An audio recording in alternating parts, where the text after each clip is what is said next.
چاہتے ہو تم مگر تو کربلا پہ حکمراں.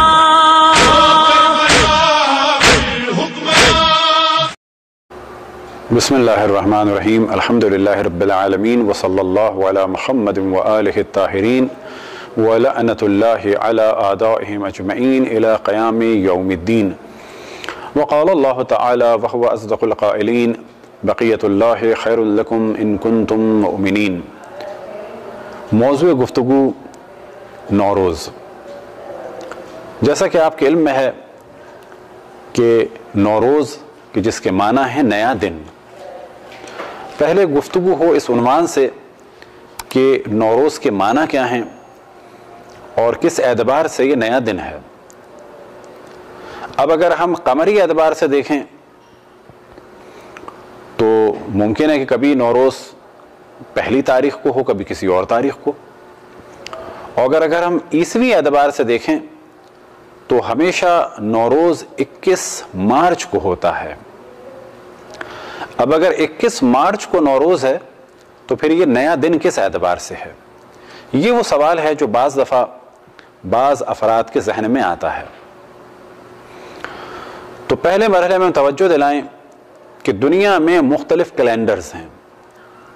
انڈیا کا کیلنڈر، اسی طرح سے ایران کا کیلنڈر، چائنا کا کیلنڈر، جاپان کا کیلنڈر، عیسوی کیلنڈر، اور اسی طرح سے کیلنڈروں کو پہلے مرحلے میں تقسیم کیا جاتا ہے لونر کیلنڈر کہ جس کا دار و مدار چاند پہ ہے، اور دوسرے کیلنڈر کا دار و مدار سورج کی گردش پہ ہے.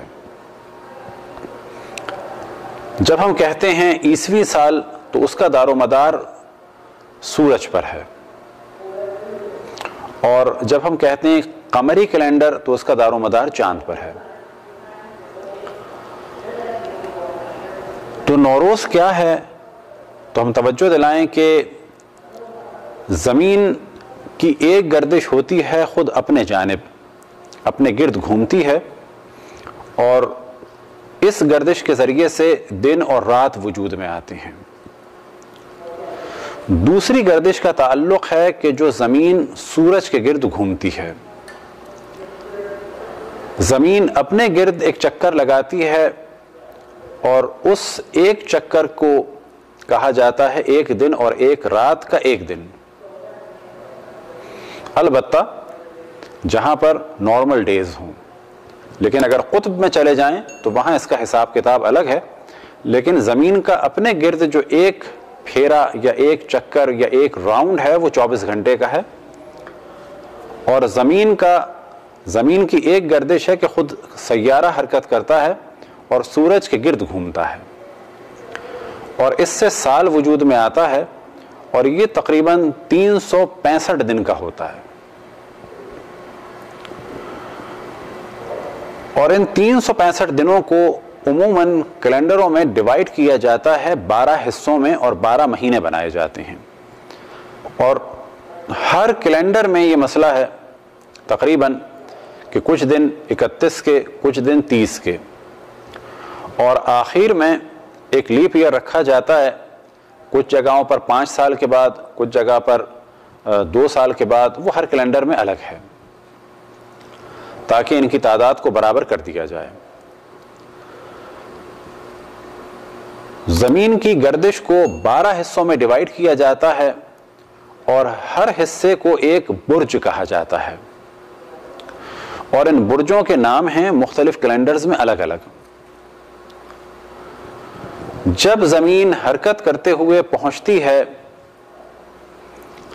برج حمل میں، تو جیسے ہی برج حمل میں پہنچتی ہے تو یہ نیا دن ہے، اور جس لحظے زمین برج حمل میں داخل ہوتی ہے تو نئے دن کی ابتدا ہوتی ہے، اور اس نئے دن کو کہا جاتا ہے نوروز.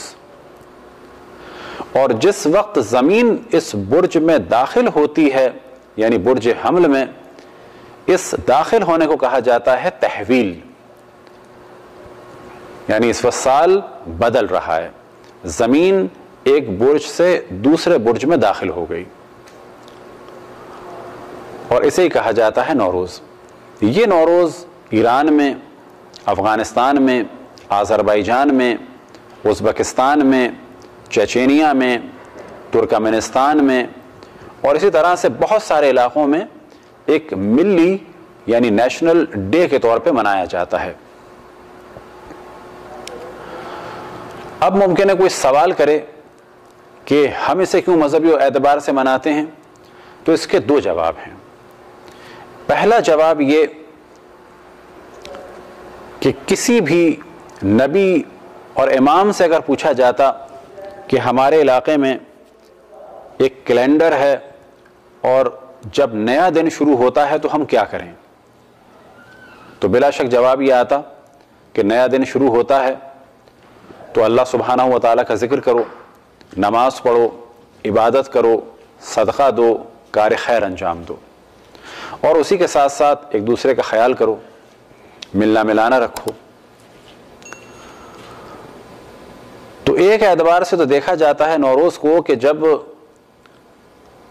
کچھ لوگ آئے اور آنے کے بعد انہوں نے ائمہ سے سوال کیا کہ ہمارے سال کی ابتدا فلانی دن اور فلانی تاریخ میں ہوتی ہے تو ہم کیا کریں، تو ائمہ نے دعائیں بتائیں۔ دوسرا اس اعتبار سے دیکھا جا سکتا ہے اور دیکھا جاتا ہے کہ جس کا ذکر بعض روایات میں ہوا کہ قمری اعتبار سے تو 18 ذی الحج، معذرت پہلے مرحلے میں بیان کریں، قمری اعتبار سے تو بعثت رسول اللہ 27 رجب کو ہوئی، شمسی اعتبار سے بعثت رسول اللہ صلی اللہ علیہ وسلم نوروز کے دن ہے۔ اسی طرح سے روایت میں نقل ہوا کہ عید غدیر 18 ذی الحج کو ہوئی لیکن شمسی اعتبار سے نوروز کے دن ہوئی، یعنی پہلی فروردین نوروز کے حساب سے، اور اگر کہا جائے تو 21 مارچ۔ تو ایک روایت جناب معلّہ ابن خنیس سے نقل ہوئی، امام جعفر صادق علیہ السلام سے انہوں نے نقل کیا اس روایت کو، اس میں کچھ موضوعات کو ڈسکس کیا کہ یہی وہ دن تھا کہ جس دن اللہ سبحانہ و تعالیٰ نے اپنی نبوت، اپنی توحید کا اور عبادت کا اور رسول اللہ صلی اللہ علیہ وسلم کی نبوت کا اور مولا امیر المؤمنین علیہ السلام اور ائمہ کی امامت کا اقرار لیا بندوں سے۔ تو قمری اعتبار سے، شمسی اعتبار سے یہ دن تھا۔ اور پھر روایت بیان ہوا کہ یہی وہ دن ہے کہ جس دن سورج کی روشنی زمین پر پڑی، یا سورج کی روشنی کا پہلا دن تھا۔ روایت میں بیان ہوا کہ سورج کی خلقت یا سورج کی روشنی کا پہلا دن بھی یہی نوروز تھا۔ اسی طرح سے جس دن ہوائیں چلی، اور روایت میں بیان ہوا کہ وہ ہوائیں کہ جن کے ذریعے سے فصل اگتی ہے اور بہار آتی ہے، تو یہ ہوائیں بھی اسی دن چلیں۔ اسی طرح سے جناب نوح کی کشتی بھی اسی دن کوہ جودی پہ آ کے رکی، اور اسی دن رسول اللہ صلی اللہ علیہ وسلم نے مولا امیر المؤمنین علیہ السلام سے بتوں کو توڑوایا، اور اسی دن رسول اللہ صلی اللہ علیہ وسلم نے اس وادی میں قدم رکھا کہ جہاں پر جن تھے اور جنہوں نے آپ کی بیعت کی۔ اور اسی دن کے بارے میں روایت میں نقل ہوا کہ ظہور امام زمان علیہ السلام بھی اسی دن ہوگا، اور بعض جگہ بیان ہوا کہ دجال کو بھی امام زمان علیہ السلام اسی دن قتل کریں گے۔